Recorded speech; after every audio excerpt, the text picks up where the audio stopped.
जो भगवान कह रहे हैं हजारों में कोई एक चलता है, भगवान के मार्ग में चलना, भेष रख लेना या दंभ पाखंड करना ये तो अलग की बात है। जन्म जन्म के पुण्य और संस्कार और कृपा तीनों जो बलवती होती हैं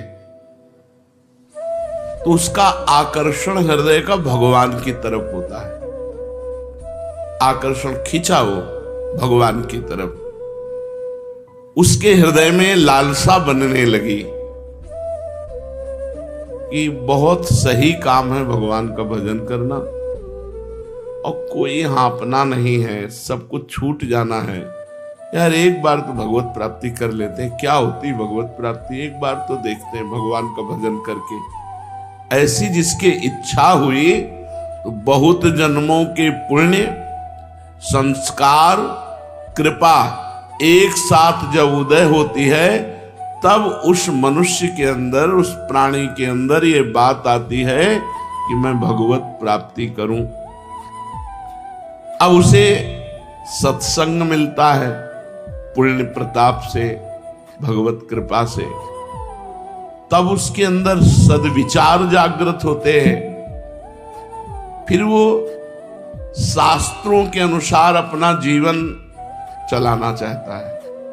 जैसा सत्संग में सुना बिल्कुल समझ लेना, अगर एक भी आचरण संत वाक्य या शास्त्र वाक्य के विपरीत है वही आपकी साधना को चौपट कर देगा। एक भी आज्ञा का उल्लंघन आपको फंसा देगा माया में। अब वो अपने हृदय के भाव को लेकर चला, पूरी शक्ति लगा करके वो भजन करना शुरू किया। ऐसे कोई बिरले होते हैं, हजारों के अंदर पुण्य कृपा से साधु संग मिलता है लेकिन वो विषय की तरफ ही खिंच कर जाना पसंद करते हैं, वो आगे नहीं बढ़ना चाहते। वो इतना खान पान भोग मिल रहा, 2-4 माला कर लिए, भक्ति बढ़िया, ये कोई चलना नहीं हुआ। चलना का मतलब है अपने पूरे समय को भजन में लगाना, पूरी शक्ति को शास्त्र आज्ञा के अनुसार अपने जीवन को चलाना। अब ऐसे थोड़ी कि भगवत मार्ग में आप चल दिए तो बड़ी, अब ऐसा तो नहीं कि आप भगवत मार्ग में चल दिए तो पूरा मार्ग सरल है, आकर्षण है, बाधाएं हैं। कोई कोई तो आकर्षण में ही फिसल गया, कोई बाधाओं से परास्त हो गया, कोई पूर्व जन्म की गंदी प्रवृत्तियों से परास्त हो गया, कोई लाखों में एक आदमी इन बाधाओं को, इनको सबको चीरता हुआ पूरी शक्ति लगा के भजन करते हुए वो आगे बढ़ता है। उसे भगवान कह रहे हैं कि प्रयत्न करने वालों में हजारों में कोई एक। प्रयत्न, अभी प्रयत्न के लिए जो आवश्यक बात बताई, जैसे आपको गुरुदेव मिले, मंत्र मिला, तो मंत्र सिद्ध करने के लिए स्थान चाहिए। किसी संत का सिद्ध पीठ स्थान या पुण्य क्षेत्र, पवित्र तीर्थ या गंगा यमुना का किनारा या कोई पूज्य पर्वत शिखर या तुलसी कानन, गौशाला, देवालय, पीपल, आंवला का वृक्ष या बड़ा सरोवर, उनका तट, पवित्र सरोवर, उनका तट, इन पे मंत्र सिद्ध होता है। इन जगहों में मंत्र जपने से सिद्ध होता है। एक बार वर्णन किया गया था कि घर से 10 गुना भजन का प्रभाव गौशाला में, और गौशाला से 100 गुना बढ़कर लाभ मिलता है पवित्र जंगल, एकांत सुनसान जंगल से 1000 गुना सरोवर, तालाब, कुंड। उससे लाख गुना यमुना जी के तट पर, गंगा जी के पावन तट पर, उससे करोड़ गुना पवित्र पर्वत गिरिराज जी, कामदेव जो वहां कामदगिरी, चित्रकूट, ऐसे पवित्र पर्वतों में उनसे बढ़कर कई गुना भगवान शिव के मंदिर, भगवान राम के मंदिर, हरि के मंदिर जहां विराजमान है उन मंदिरों में, और अरबों गुना भगवान के नित्य लीला स्थलियों में। अरबों गुना का मतलब एक अरब नाम घर में जप के और एक नाम वृंदावन में जप के, अरबों, अरब नहीं अरबों गुना। आप जहां बैठे हो इससे बढ़कर त्रिभुवन में कोई स्थान नहीं। पर इससे भी बढ़कर बात कही, गुरु के सानिध्य में अनंत गुना, गुरु के सानिध्य में अनंत गुना। गुरु की चरण पादुका, गुरु का चित्रपट विराजमान करके, अब ऐसे गुरु थोड़ी बैठे कि बैठो हम जब कर ले, पहले सिद्ध हो जाए तब जाना हमारे पास से, तो ऐसे गुरु किसी के पास थोड़ी बैठे रहते हैं। तो गुरु की पादुका और गुरु का चित्रपट, ये गुरु का सानिध्य माना जाता है।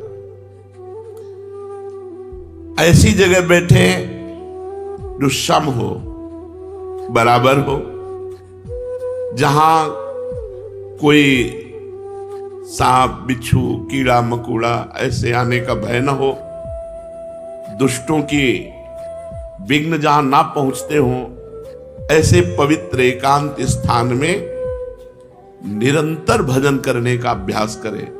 सब कुछ अपने को प्राप्त है, श्रीधाम वृंदावन प्राप्त है, इसलिए सब कुछ प्राप्त है अपने को। अब नाम और मंत्र निरंतर चले, इसके लिए साधक को भोजन सुधारना होगा। जो चले उनकी बातें कर रहे हैं, जो चले तो प्रयत्न क्या होना चाहिए, ऐसे पवित्र स्थानों में मंत्र नाम सिद्ध करने का उपाय करना चाहिए। नाम और मंत्र निरंतर हमारे हृदय में चले, उसके लिए भोजन सुधार होना चाहिए।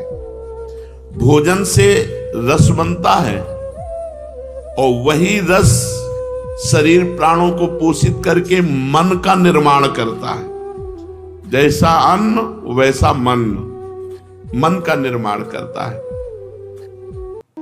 जो अशुद्ध, निषिद्ध, अशुद्ध और निषिद्ध भोजन करते रहते हैं, उनके प्राण मलिन हो जाते हैं, उनका मन मलिन हो जाता है, उनसे भजन नहीं होता। भगवत प्राप्ति के लिए शरीर में उछाहलीपन, चैतन्यता, प्राण क्षोभ रहित और मन ग्लानि रहित, तब भजन होता है। जिस समय हम अपवित्र भोजन करते हैं तो चित्त में मल और विक्षेप धारण हो जाता है। चित्त पकड़ता है गंदी बातें, पूर्व की बातें, दुश्मनी की बातें, ये वो सब, वो उनको पकड़ेगा। मंत्र तुम्हारा चल रहा, मंत्र को नहीं पकड़ेगा यदि भोजन सही नहीं है तो।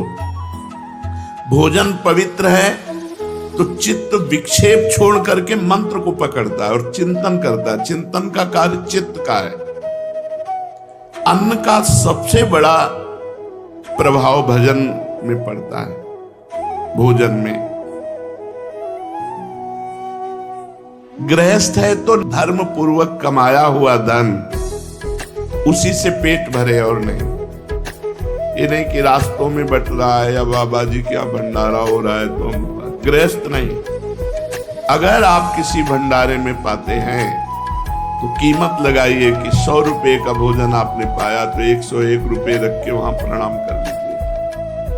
ऐसे गृहस्थ के लिए उचित नहीं। कहीं भी ये खुशी मत हो कि फ्री पा लिया। भोजन पाओगे सुकृत नष्ट हो जाएंगे, भजन में विक्षेप पड़ जाएगा। न्यायोपार्जित धन होना चाहिए गृहस्थ का, तभी उसकी भक्ति बनेगी, तभी उसका भजन बनेगा। अन्याय से, बेईमानी से, चोरी से, छल कपट से पाया हुआ धन और उससे जो अन्न पाया जाएगा, उसकी क्रिया ही मूल में अशुद्ध है तो वो भजन नहीं कर पाएगा, उसका भजन सिद्ध नहीं होगा। बड़ा विक्षेप युक्त कोशिश भी करेगा तो भजन नहीं होगा। अगर पूरा भोजन आपका पवित्र है, गंदी कमाई का है, तो भजन सवाल नहीं। भोजन चित्त का निर्माण करता है, चित्त मंत्र या नाम को पकड़ता है।